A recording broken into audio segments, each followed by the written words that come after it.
নমস্কার বন্ধুরা, কম্পিটিটিভের দুনিয়ায় আপনাদের প্রত্যেকে স্বাগত এবং আপনাদের সাথে আছি আমি পর্ণদীপ। আর আজ আমরা যে টপিকটা নিয়ে আলোচনা করতে চলেছি সেটা হলো ব্লাড বা রক্ত সম্পর্কে। এই টপিকটা আপনারা WBCS, UPSC preliminary, SSC, railway প্রত্যেকটা এক্সামের জন্য ইম্পর্টেন্ট দেখতে পাবেন। ডব্লিউইপি অর্থাৎ ওয়েস্ট বেঙ্গল পুলিশের এক্সামে ওখান থেকে কিন্তু কোশ্চেন আসে। এছাড়াও যারা ক্লাস 9-এ পড়ছে এবং এই ক্লাস 9-এর সিলেবাসে এই রক্ত যাদের রয়েছে বা ব্লাড যাদের রয়েছে তারা কিন্তু অবশ্যই এই লেকচারটা দেখতে পারে। তো চলুন শুরু করা যাক ভিডিওটা। তো এই যে ব্লাড সম্পর্কে জানতে গেলে আমাদের প্রথমে ব্লাড সম্পর্কে তার ডেফিনেশনটা জানতে হবে। তো আমরা যদি সিম্পল ডেফিনেশনে যাই, আমরা ডেফিনেশন দেখলে বিভিন্ন জায়গা থেকে বিভিন্ন বইতে ডেফিনেশন রয়েছে, আমি জাস্ট একটা বই থেকে ডেফিনেশন পড়ে যাচ্ছি, একবার জাস্ট শুনে নিন। রক্তরস ও রক্তকণিকা নিয়ে গঠিত বিশেষ ধরনের যে তরল, অস্বচ্ছ, অল্প ক্ষারধর্মী ও লবণাক্ত যোগকলা, প্রাণীদেহে পুষ্টি সামগ্রী, শ্বাসবায়ু সংবহন, দূষিত পদার্থের অপসারণ, দেহতাপ বজায় রাখা, রোগ প্রতিরোধের ক্ষমতা গড়ে তোলা ইত্যাদি নানান কাজে উল্লেখযোগ্য ভূমিকা গ্রহণ করে, তাকে রক্ত বলে। দেখুন, এই যে ডেফিনেশনের মধ্যে থেকে আমরা রক্তের বহু কাজ জানতে পারলাম, যার মধ্যে দেখলাম আমরা এই যে রক্ত প্রাণীদের বিভিন্ন পুষ্টি সামগ্রী, শ্বাসবায়ু সংবহন, এগুলো কিন্তু এক স্থান থেকে আরেক স্থানে নিয়ে যায়।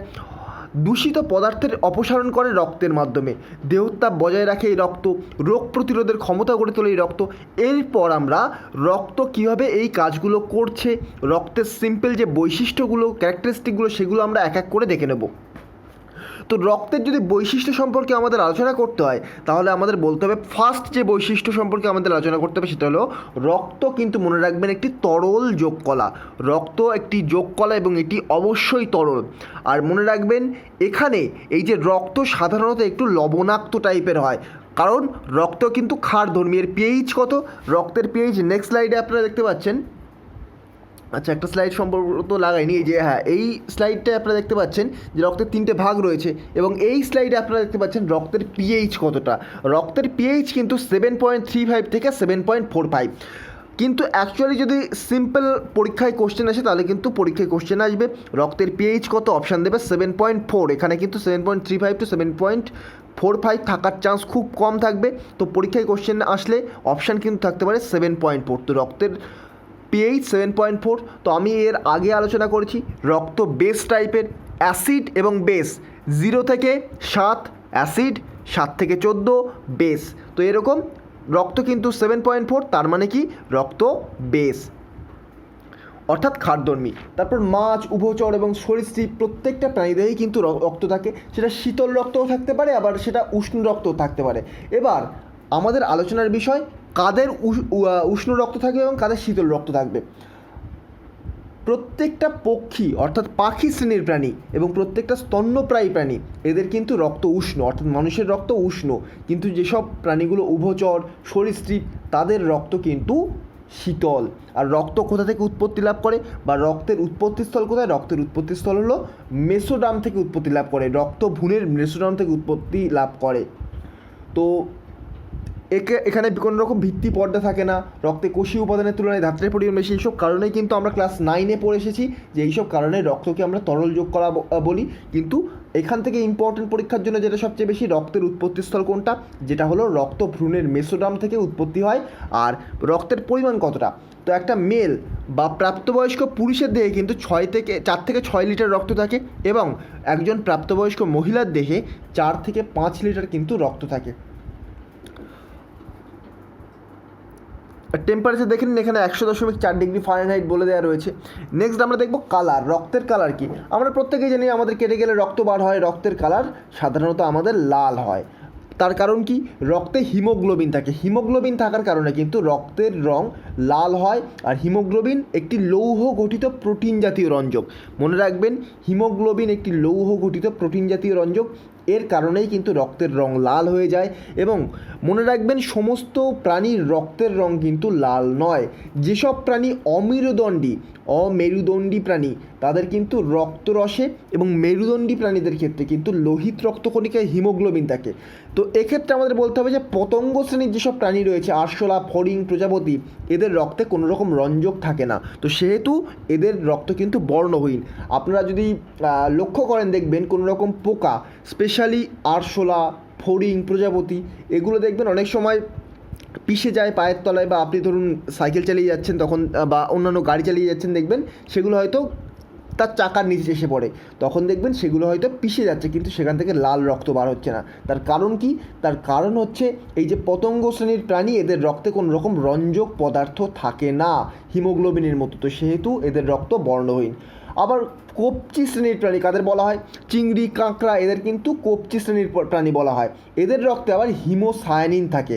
তো এই জন্য হিমোসায়ানিন থাকার কারণে, হিমোসায়ানিন একটি তামা ঘটিত রঞ্জক, তো সেহেতু এই যে চিংড়ি, কাঁকড়া, এদের রক্তে কিন্তু নীলাভ হয়, হালকা নীলাভ হয়, যেটা আমাদের চোখে পড়ে না অতটা সহজেও। তো তার কারণ কি? আরেকবার রিপিট করছি, তামা ঘটিত রঞ্জক পদার্থ থাকে। চিংড়ি, কাঁকড়া, এদের যে দেহ রয়েছে এখানে তামা ঘটিত রঞ্জক পদার্থ থাকে, আর সেই রঞ্জক পদার্থের নাম কি? সেই রঞ্জক পদার্থের নাম হলো হিমোসায়ানিন, তো সেহেতু এদের রক্ত নীলাভ। তো আমরা তো এর থেকে একটা কনক্লুশন আসতে পারছি, মেরুদণ্ডী প্রাণী যাদের দেহে হিমোগ্লোবিন থাকে, যাদের রক্তে হিমোগ্লোবিন থাকে, এটা একটি লৌহ গঠিত প্রোটিন, তাদের রক্ত লাল। যাদের রক্তে হিমোসায়ানিন থাকে তাদের রক্ত নীলাভ, যেমন চিংড়ি, কাঁকড়া। যাদের রক্তে হিমোসায়ানিন বা হিমোগ্লোবিন কোনোটি থাকে না, যেমন পতঙ্গ শ্রেণীর প্রাণী আরশোলা, ফড়িং, এদের রক্ত কিন্তু বর্ণহীন। তো নেক্সট আমরা রক্তের উপাদান দেখব। তো রক্তের উপাদানকে আমরা সাধারণত দুটি ভাগে ভাগ করি। কি কি?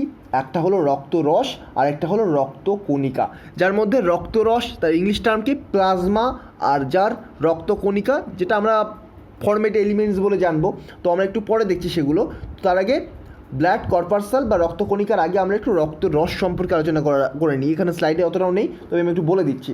তো রক্তরস কিন্তু মনে রাখবেন 55% রক্তরস দ্বারা গঠিত। রক্ত 55% রক্তরস অর্থাৎ প্লাজমা, এবং 45% কোষীয় উপাদান অর্থাৎ এই যে red blood cell, white blood cells, platelet, এগুলো নিয়ে গঠিত, আর 45% এগুলো থাকে, আর প্লাজমা থাকে এখানে 55%। তো এই যে প্লাজমাতে টোটাল 91 to 92% কিন্তু জলীয় উপাদান থাকে, আর যার মধ্যে প্লাজমার মধ্যে মাত্র 8 to 9% কঠিন উপাদান থাকে। আর রক্তের যে কঠিন পদার্থ অজৈব এবং জৈব উপাদান নিয়ে গঠিত। তো রক্তে অজৈব পদার্থ থাকে সবচেয়ে কম, কিন্তু জৈব পদার্থ থাকে আবার 8 to 9%। তো অজৈব পদার্থের মধ্যে কী কী? রক্তে যে অজৈব পদার্থগুলো থাকে তার মধ্যে ইম্পর্টেন্ট হলো sodium, potassium, calcium, magnesium, phosphorus, iron, লোহা, তামা, আয়োডিন ইত্যাদি। জৈব পদার্থ কী কী থাকে? প্রোটিন, ফ্যাট, তারপর নাইট্রোজেন গঠিত পদার্থ, বিলিরুবিন, বিলিভার্ডিন, হরমোন, উৎসেচক, এগুলো কিন্তু রক্তে থাকে। রক্তে কিন্তু আবার গ্যাসীয় পদার্থও থাকে, অক্সিজেন, কার্বন ডাইঅক্সাইড, নাইট্রোজেন। অনেক সময় দেখা যায় যে আমাদের দেহের রক্তে অক্সিজেনের পরিমাণ কমে যায়, অক্সিজেনের পরিমাণ কমে গেলে কিন্তু আমাদের শরীর খারাপ লাগে, মাথা ঘোরে, বিভিন্ন রকম প্রবলেম দেখা যায়। তো এই হচ্ছে প্লাজমা বা আমাদের রক্তরস। এরপর আসবে রক্তকণিকা। রক্তকণিকা আমরা এক এক করে প্রত্যেকটা দেখব। তো রক্তরসের কাজ আগে একবার বলে নিই। রক্তরসের কাজ কিন্তু অক্সিজেন এবং CO2 পরিবহনে সাহায্য করে। রক্তরস সরল খাদ্য উপাদান, হরমোন, উৎসেচক ইত্যাদি পরিবহনে সাহায্য করে। তারপর রক্তরস বিপাক জাতীয় যে বজ্র পদার্থগুলো সেগুলো পরিবহন করে। এরপরে আমরা ডিরেক্টলি চলে আসবো রক্তকণিকাতে। তো রক্তকণিকা তিনটি ভাগে ভাগ করা যেতে পারে। এরিথ্রোসাইট বা যাকে আমরা বলবো RBC লোহিত রক্তকণিকা, রেড ব্লাড কর্পাসল, লিউকোসাইট শ্বেত রক্তকণিকা বা WBC হোয়াইট ব্লাড কর্পাসল, আর থ্রম্বোসাইট বা প্লেটলেট বা অনুচক্রিকা, এটা আমরা জানবো। তো অনুচক্রিকা কিন্তু দেহে কমে গেলে খুব একটা খারাপ পরিস্থিতি তৈরি হয়, সেটা খুব মারাত্মক কন্ডিশন তৈরি হয় মানুষের। তখন এমন কন্ডিশন তৈরি হয় মানুষ কিন্তু মারা যেতেও পারে, এই যে প্লেটলেট যদি কমে যায়। তো এরপর আমরা এক এক করে প্রত্যেকটা রক্তকণিকাগুলো দেখে নেব, যার মধ্যে প্রথমে রয়েছে দেখুন রেড ব্লাড সেল। এখানে দেখুন কয়েকটা বৈশিষ্ট্য বলা রয়েছে। এটা রক্তে থাকে, এর সারফেস এরিয়া অনেক বড় হয়, এখানে কোনো রকম নিউক্লিয়াস থাকে না, এখানে contain special chemical to hold oxygen, এগুলো থাকে। কিন্তু আমরা একটু সহজ ভাষায় এগুলোকে বোঝার চেষ্টা করি। তো দেখুন, হিমোগ্লোবিন নামে যে শ্বাসসংযোগ থাকে এখানে, আবার অক্সিজেন পরিবহন করতেও একটি সক্ষম। এই যে রেড ব্লাড সেল, এটা কিন্তু অক্সিজেন পরিবহন করতে সক্ষম এবং এটি লাল রঙের কণিকা, আর এখানে কিন্তু হিমোগ্লোবিনও থাকে। আর হিমোগ্লোবিন কি আগে বলেছি একটি শ্বাসসংযোগ থাকে, তো এই জন্য এর কালার কিন্তু লাল হয়ে যায়। তো এর আকার কি? পরিণত মানুষের দেহে পরিণত যে লোহিত রক্তকণিকা সেটা সাধারণত গোলাকার হয়, আর দেখতে পাচ্ছেন এটা দ্বি অবতল, দুটি তল রয়েছে, তো সেহেতু একটি দ্বি অবতল হয়। আর পরিণত লোহিত কণিকায় নিউক্লিয়াস থাকে না। এই যে রেড ব্লাড সেল, এখানে দেখুন নিউক্লিয়াস নেই, হ্যাজ নো নিউক্লিয়াস, তো এখানে কিন্তু কোনো রকম নিউক্লিয়াস থাকে না। তো এর আয়তন কত? আয়তন পরীক্ষার জন্য ইম্পর্টেন্ট নয়, এর আয়তন গড় ব্যাস হচ্ছে 7.2 মাইক্রোমিটার, পরীক্ষার জন্য ইম্পর্টেন্ট নয়। তবে একজন প্রাপ্তবয়স্ক পুরুষের প্রতি ঘন মিলিমিটার রক্তে বা মাইক্রোলিটার রক্তে কিন্তু লোহিত কণিকার গড় হলো 5 মিলিয়ন, অর্থাৎ 50 লক্ষ, এবং প্রাপ্তবয়স্ক স্ত্রীর দেহে এটা কিন্তু 4.5 মিলিয়ন বা 45 লক্ষ। এর গঠন কি? এর গঠন হলো কোষঝিল্লি পরিবেষ্টিত থাকে, এখানে হিমোগ্লোবিন, প্রোটিন এবং লিপিড থাকে। এগুলো কিন্তু ইম্পর্টেন্ট নয়, জাস্ট একটা পয়েন্ট মনে রাখবেন, এখানে হিমোগ্লোবিন থাকে, প্রোটিন, লিপিড থাকে, এগুলো 8 পয়েন্টটা মনে রাখবেন, জাস্ট এক্সামের জন্য ইম্পর্টেন্ট। তো উৎপত্তি সম্পর্কে আমরা আলোচনা করি একটু। তো এর ভ্রূণ অবস্থায় ভ্রূণের ভ্যাসকুলাস অঞ্চল থেকে কিন্তু এর জন্ম হয়, আর 1 মাস পর্যন্ত যকৃত প্লীহা থেকে লোহিত রক্তকণিকার সৃষ্টি হয়। আর জন্মের পর লোহিত রক্তকণিকার আদর্শ যে উৎপত্তিস্থল কি, সেটা হলো লাল অস্থিমজ্জা। লাল অস্থিমজ্জায় কি হিমোসাইটোব্লাস্ট কোষ থেকে কিন্তু লোহিত কণিকার সৃষ্টি হয়। মনে রাখবেন রেড ব্লাড সেল এর জীবনকাল বা গড় আয়ু মাত্র 120 দিন। আর এই যে রেড ব্লাড সেল এটা যদি কমে যায় তাহলে কিন্তু শরীরে রক্তাল্পতা বা অ্যানিমিয়া দেখা যায়, অর্থাৎ সাধারণত দেখা যায় যে সমস্ত বাচ্চাদের চোখে রক্ত থাকে না, হাতের তালু একেবারে সাদা ফ্যাকাশে মতো হয়ে যায়, তাদের কিন্তু রক্তাল্পতা বা অ্যানিমিয়ার একটা চান্স থাকে, তার কারণ তাদের দেহে লোহিত রক্তকণিকা বা এরিথ্রোসাইট কমে যায়। নেক্সট লিউকোসাইটের স্ট্রাকচার এখানে রয়েছে, দেখুন ডব্লিউবিসি, এখানে ডব্লিউবিসি নিয়ে আলোচনা করছি আমরা, ডব্লিউবিসি এইভাবেই রয়েছে দেখুন।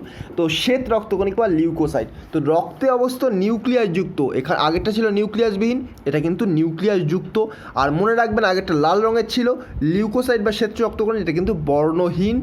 শ্বেত রক্তকণিকা অবশ্যই নাম, কিন্তু এটা কিন্তু বর্ণহীন এবং এটা কিন্তু অনিয়তাকার রক্তকণিকাদের শ্বেত রক্তকণিকা বলে আমরা জানবো। এখানকার আয়তন, শ্বেত রক্তকণিকার আয়তন আমাদের পরীক্ষার জন্য ইম্পর্টেন্ট নয়, তবে সংখ্যাটা মনে রাখতে পারেন। এই যে শ্বেত রক্তকণিকা প্রতি ঘন মিলিমিটার রক্তে 6000 থেকে 8000টা কিন্তু থাকে। আর এর উৎপত্তি কি? এর উৎপত্তি মাইলোব্লাস্ট, লিম্ফোব্লাস্ট এবং মোনোব্লাস্ট। এখানে ইম্পর্টেন্ট কি? জীবনকালটা ইম্পর্টেন্ট। শ্বেত রক্তকণিকার গড় আয়ু 1 থেকে 15 দিন মনে রাখবেন। আর পরিণত শ্বেত রক্তকণিকা রক্ত সংবহনেই বিনষ্ট হয় এবং আরই কোষ দ্বারা কিন্তু ধ্বংসপ্রাপ্ত হয়।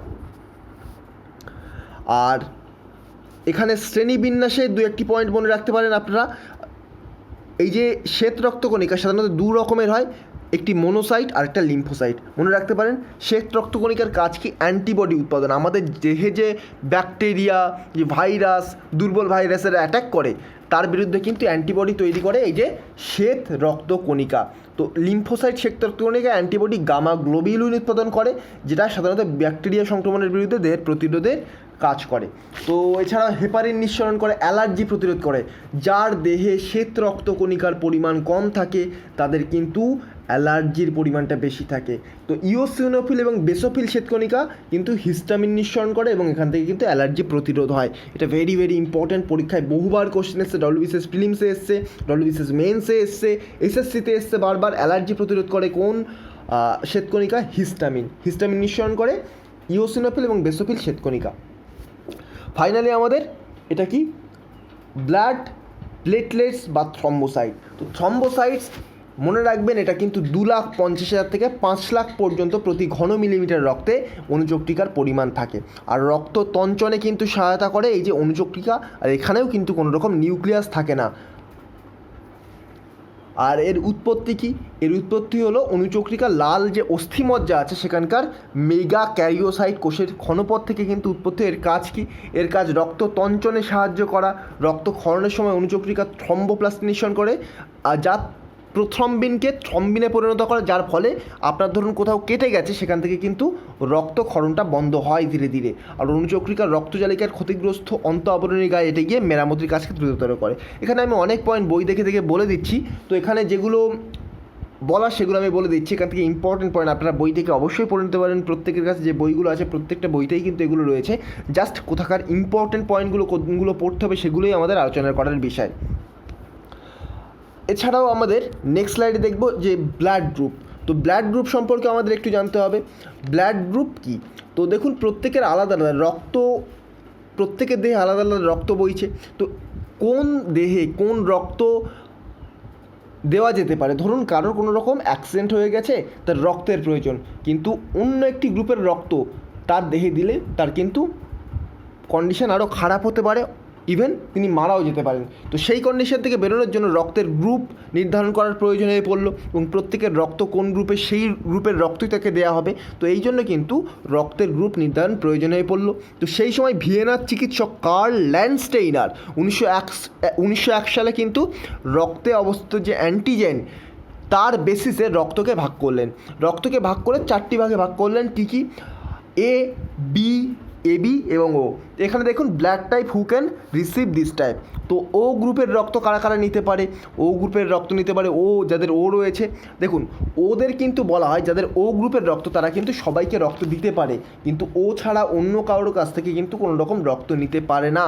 তো সেই জন্য ওকে বলা হয় সার্বজনীন দাতা, এবং অপরদিকে এবি বিভাগের রক্ত কিন্তু সার্বিক গ্রহীতা। তার কারণ এবি কিন্তু সবার কাছ থেকে রক্ত নিতে পারে, ও এর কাছ থেকে নিতে পারে, এর কাছ থেকে নিতে পারে, বি এর কাছ থেকে নিতে পারে, কিন্তু এবি ছাড়া কাউকে দেবে না। আবার ও সবাইকে দেবে, কিন্তু ও ছাড়া কারোর কাছ থেকে নিতে পারবে না। তো সেহেতু ওকে বলা হয় সর্বজনীন দাতা এবং এবিকে বলা হয় সার্বজনীন গ্রহীতা। এখানে দেখুন ও প্লাস পজিটিভ কাদের কাছ থেকে নিতে পারবে? O plus, A plus, B plus, AB plus. O minus কাদের কাছ থেকে নিতে পারবে? O minus, sorry, O plus, A plus, B plus, AB plus. দেখুন অল ব্লাড টাইপস সমস্ত এর কাছ থেকে কিন্তু ও মাইনাস নিতে পারবে। আর সরি, আমি উল্টো বললাম। ও প্লাসের কাছ থেকে কারা কারা নিতে পারবে? ও প্লাসের কাছ থেকে সমস্ত ব্লাড গ্রুপ নিতে পারবে, যার মধ্যে O plus, A plus, B plus, AB plus রয়েছে। ও মাইনাসের কাছ থেকে কারা কারা নিতে পারবে? সমস্ত ব্লাড গ্রুপ নিতে পারবে। এ প্লাসের কাছ থেকে এ প্লাস এবং এবি প্লাস নিতে পারবে। এ মাইনাসের কাছ থেকে A plus, A minus, AB plus, AB minus নিতে পারবে। বি প্লাসের কাছ থেকে কারা কারা নিতে পারবে? বি প্লাস আর এবি প্লাস। আর বি মাইনাসের কাছ থেকে কারা কারা নিতে পারবে? B plus, B minus, AB plus, AB minus. AB plus শুধুমাত্র এবি প্লাসকেই দেবে, আর এবি মাইনাস এবি প্লাস এবং এবি মাইনাসকে দেবে। তো আমি একটা বই থেকে স্লাইড এনেছি, দেখুন এখান থেকে অনেকটা ক্লিয়ার হবে যে কারা কাদের রক্ত দিতে পারবে। তো রক্তের বিভাগ এ রক্ত দান করতে পারে শুধুমাত্র এ এবং এবিকে, রক্ত গ্রহণ করতে পারে এ এবং ও এর কাছ থেকে। বি রক্ত দান করতে পারে বি এবং এবিকে, রক্ত গ্রহণ করতে পারে বি এবং ও এর কাছ থেকে। এবি শুধুমাত্র দান করতে পারে এবিকে, কিন্তু গ্রহণ করতে পারে সবার কাছ থেকে, এ বি, এবি এবং ওর কাছ থেকে। ও রক্ত দান করতে পারে এ বি, এবি এবং ও এর ওকে, এবং রক্ত গ্রহণ করতে পারে ও গ্রুপের কাছ থেকে শুধুমাত্র। তো ও যাদের গ্রুপ আপনারা জেনে নেবেন নিজের গ্রুপ, ও পজিটিভ কি ও নেগেটিভ, কিন্তু খুব রেয়ার গ্রুপ ও গ্রুপ হয়। তো ও গ্রুপের রক্ত পাওয়া কিন্তু খুব মুশকিল হয়ে যায়। তো সেহেতু আপনারা নিজেদের ব্লাড গ্রুপ অবশ্যই জেনে নেওয়ার চেষ্টা করবেন। তো রক্তের এই হচ্ছে বিভাগ। তো আমাদের যে সিলেবাস, ডব্লিউবিসিএস মেন্সের যে সিলেবাস, এখানে কিন্তু আমাদের সিলেবাসে ছিল ব্লাড গ্রুপস এবং ব্লাড সম্পর্কে। তো আমরা ব্লাড এবং ব্লাড গ্রুপ দুটো নিয়ে আলোচনা করলাম। পরীক্ষায় সাধারণত এখান থেকেই কোশ্চেন আসে যে কোন গ্রুপের রক্ত কারা গ্রহণ করতে পারে, কারা গ্রহণ করতে পারে না, এই বেসিসেই কোশ্চেন আসে। এছাড়াও অ্যাগ্লুটিনোজেন বা অ্যান্টিজেন এবং অ্যান্টিবডি কী কী থাকে, এগুলো থেকেও সাধারণত আমি কোশ্চেন দেখিনি কখনো, তবে যদি কখনো দেখতে পাই আমি কোশ্চেনের মধ্যে এমসিকিউ ফর্ম্যাটে সেই কোশ্চেনগুলো নিয়েও কিন্তু আলোচনা করে দেবো। তো এই ছিল ছোট্ট ভিডিও। যদি ভিডিওটা ভালো লেগে থাকে তবে আমার চ্যানেলটিকে সাবস্ক্রাইব করে পাশে থাকা বেল আইকনটি প্রেস করতে ভুলবেন না। তবে আজকের মতো গুড বাই, পরবর্তী ভিডিওতে আপনাদের সাথে আবার দেখা হবে। Thank you.